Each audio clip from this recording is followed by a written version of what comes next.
I got my main man Arch talking about the astronomical success of anti-woke gaming. Can we first stop down and just say the astronomical success of Arch's sweet, sweet beard? My God, that's amazing.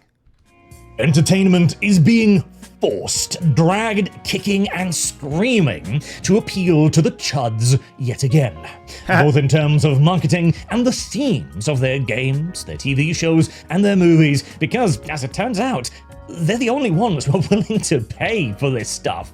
They're the only ones who show up to watch the movies and the TV shows. And so the entire industry is left facing one very simple and singular choice. Do it or die. I went over this phenomenon in a recent video, which you should very much so watch, by the way, as I do think it did an excellent job of explaining just how bad things were. Beginning out with Blizzard being downright embarrassed, flagellating themselves in public for the crime of having made attractive female characters. Stop what you're doing and listen to what he just said. Isn't that amazing?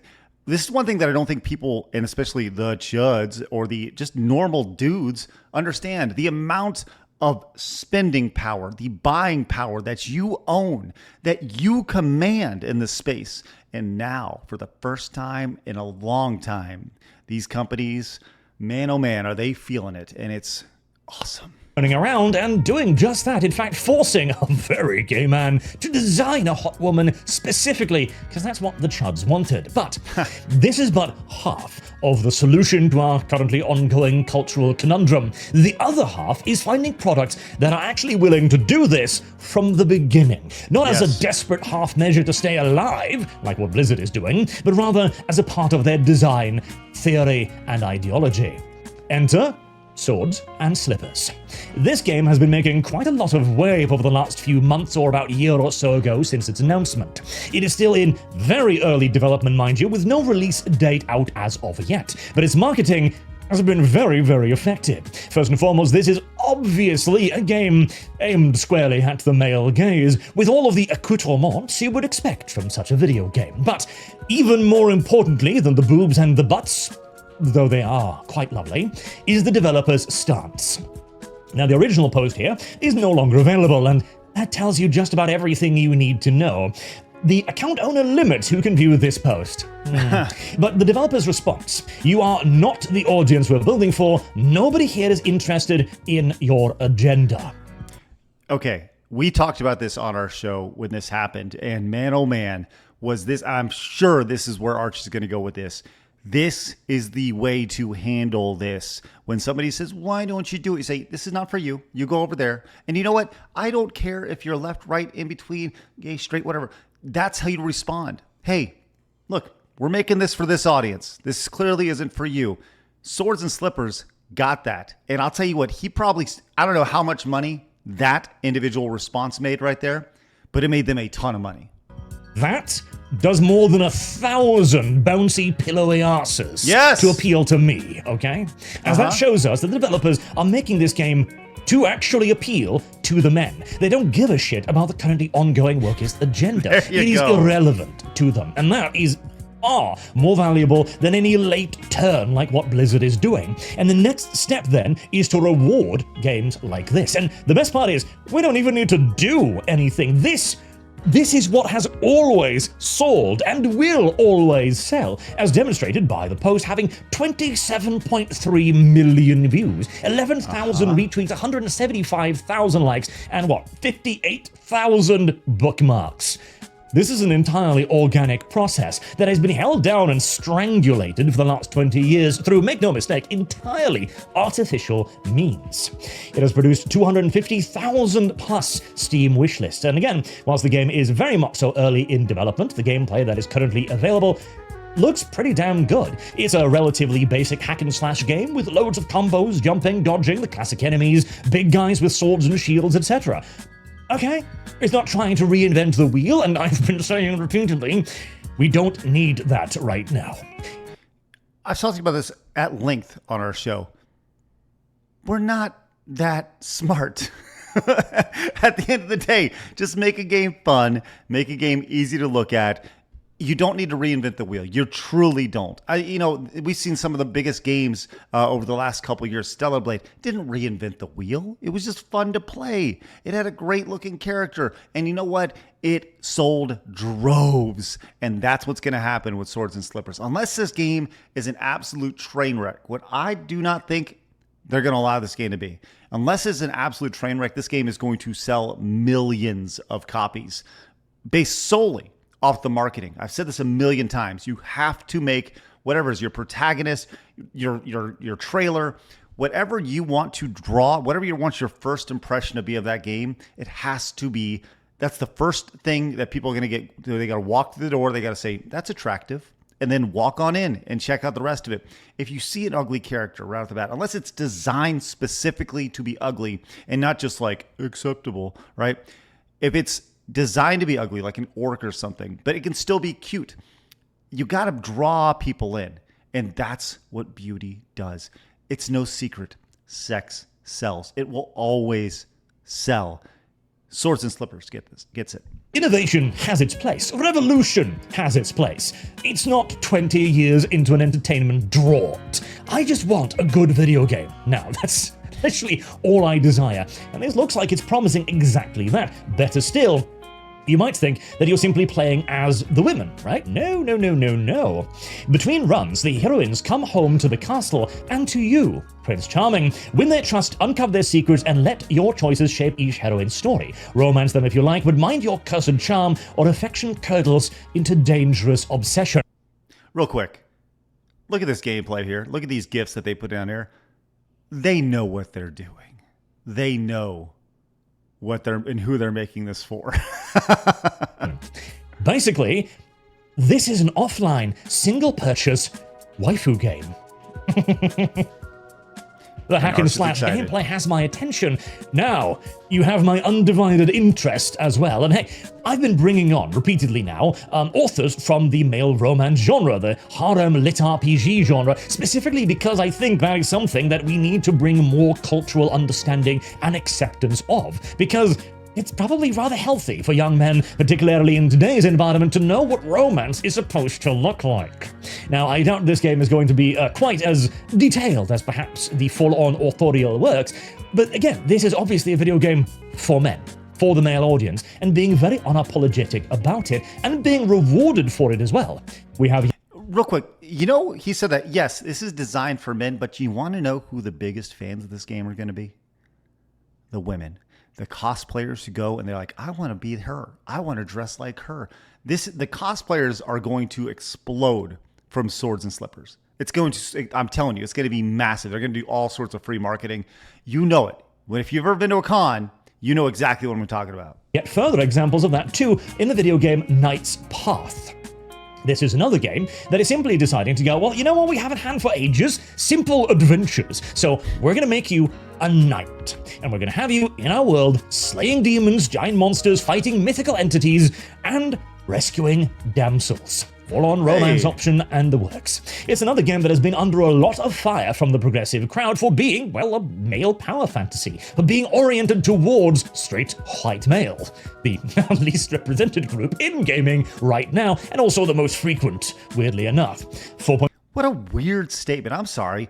A male power fantasy? That's like video games. Is that what Gears of War is? Is that what Halo is? Or was? Like, is that what Super Mario Brothers is? Is a male? What is it? These people just make up words. They make up sentences just to try to make you feel bad.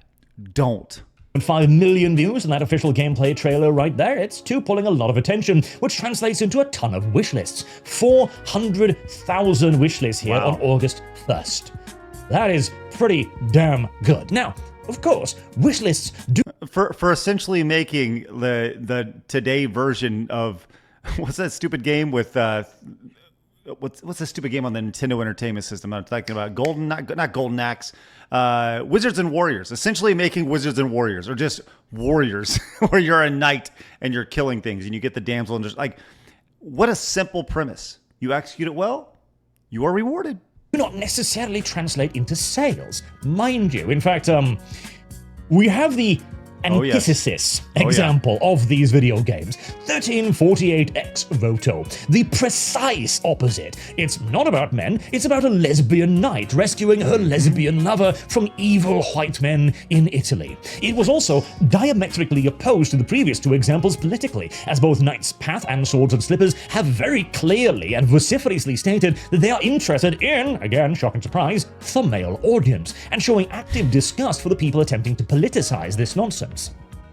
1348 ex voto was heralded as the next great game and was absolutely filleted by a near unified gaming media. The established narrative was that this was going to be the great woke savior, to prove once and for all that woke wasn't dead. It still had a big and vibrant audience just waiting for it. And again, just out of curiosity, are you curious to know how many people are currently playing 1348 right now? Two people are playing it right now, with an all-time peak of 427. Yeah. The numbers look pretty gosh darn good. Price reveal here, 1.1 million views and 250,000 wish lists. Spots. And if you convert 10% of that, you've actually got a pretty major video game there. Yep. Hell, if you convert 1% of that, you've got a fairly major video game. But what happened to 1348 ex voto? You probably already know, as they had to release this funny little tweet shortly after releasing the game. It is time to honor your vow. It's available now. Come on, Jesus, buy it. Where are the 2 million people who watched this game originally? Where are the 250,000 people who wishlisted it? As the game... Did you say 2 million people who were interested in it, or two? Because there are two right there. Two. Sorry, I just want to keep going back to that. And peaked at oh my gosh. 420. He was even worse when he was recording the video. 0. Oh my god. 7 people. That is 0.04% of the people who merely viewed the announcement tweet of this. They converted 0.04% of them to actually play the video game. Now, again, sure, it costs nothing to click the wishlist button, now does it, to favorite a game. And this is exactly the thing. So you might... Oh, you're wrong, Arch. It does. It may not, you know what, you're right. It may not cost you anything, but you gain virtue signal points, Arch. Don't you realize that? Of course you do. You're a smart guy. Look at, again, fairly impressive numbers like 400,000. And maybe it'll only get 800 players, but the difference is the audience in question. It has been proven, reliably so, again and again, like clockwork, that the Chuds actually buy stuff.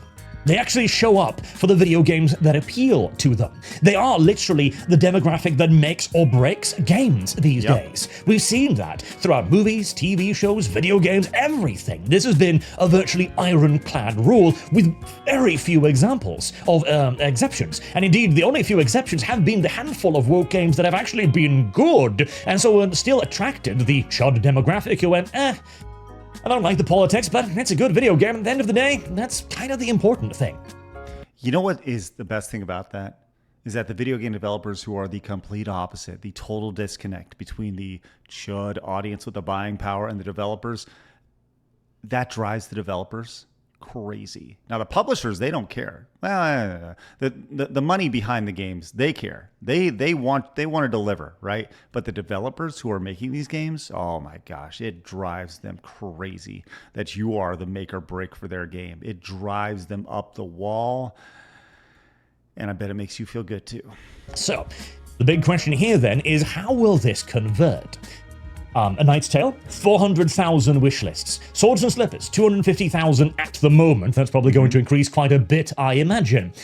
Are we going to see the same kind of conversion as 1340x ex voto? In which case, we will prove that I guess the Chud audience didn't exist. It was yet another illusion of being the majority, but an illusion that the woke have been suffering under for the last 20 years, as they believed they were the ones, the audience that needed to be appealed to, and they were very successful in convincing companies and entertainment of that supposed reality.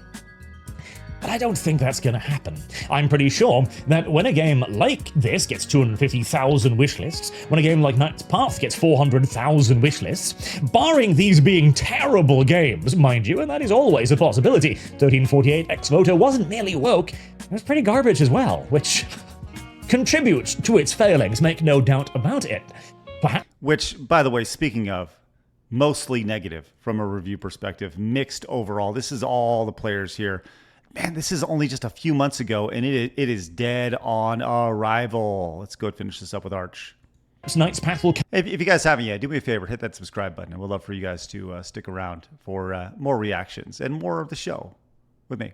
Come out and it'll be dreadful. Perhaps Swords and Slippers will come out and it too will be dreadful, in which case no amount of wishlists can save them. But I am virtually certain that these games will come out in a year or two's times or whatever, and will see significantly greater success, even with comparable wishlist entries. And honestly, as far as the gaming industry is concerned, as this point has already been hammered home very well so in most branches of entertainment, this will be the final data point that proves once and for all to even the most skeptical of gaming companies, when you have indie games, in essence, being created by teams of a dozen individuals, selling probably more than a major AAA titles, although that might be optimistic, although considering that a hide-and-seek game did just that, who knows? This will be the final data point that will, once and for all, I think, convince practically the entire industry what they already knew, or at least should already have known, that what sells did... And what you've known from the start. That's the thing about this, is everybody knows it, especially on that side. They've just been fighting against it the entire time. Well, you've been saying this the entire... I've said this in other videos. Like, if we just created a consultancy firm that went into these developers and be like, no, make her pretty, make that more fun, and, whatever, right? And went in and just kind of gave it, looked at these games through the eyes of just normal chuds over here. So many of these games would flip. They would, if they were hit for the mass audience instead of this super insane, teeny tiny minority that has just had the industry by its fucking ball sacks. My God, it's ridiculous. Didn't actually change, and that this entire thing was just an idiotic aside. It was snake oil sold to them by charismatic and wildly misleading salesmen, and somehow were allowed in past the door. And if that message finally does land, we might actually see some good video games coming out even of the major developers. Should they survive the conversion therapy process, that is. And considering again how many of them have major unions, to the point where, see, here's the worst part. A lot of these big companies, Blizzard, etc., they have an issue where they can't even just fire people. Yep. They can't afford to keep doing what they're doing, and they can't afford to fire the people who have been forcing them to do it because of unions and contracts, etc. Bethesda has begun the process, as has Microsoft, but there's some serious reconstructing and reworking that's going to be necessary if this is to be fixed. Personally, I wouldn't mind if a couple of the major studios went to the way of the dodo. God knows they killed enough of good promising studios in their past as well, and by now, I'm pretty sure we are long past the idea that a studio's pedigree matters for shit. So, if a few of them have to die, they die. Until next time, thank you all very much for watching, and do go check out Swords and Slippers and A Knight's... All right, and you go check out Arch's channel down in the description. I'll tell you what, he said something at the end right there, talking about these individual game developers and these publishers, about them going away. Man, oh man, you guys need to understand that the people that made so many of the great franchises in video games, those developers are long gone. They've been pushed out. So stop rooting for your favorite developer to move on or to win, because these companies are not made up of the same people. We see this recently with Halo, where the developers of Halo are just like, hey man, look, we are not the same people that we were when we developed games. Even if we got everybody together, the games would be totally different. But these people move on. These individual developers move on from the companies themselves. So rooting for these companies doesn't make any sense at all. If they die, they die. If I can Ivan Drago it, I will. I love it. Do me a favor, hit that subscribe button right here. I got another video for you right here. See you guys later.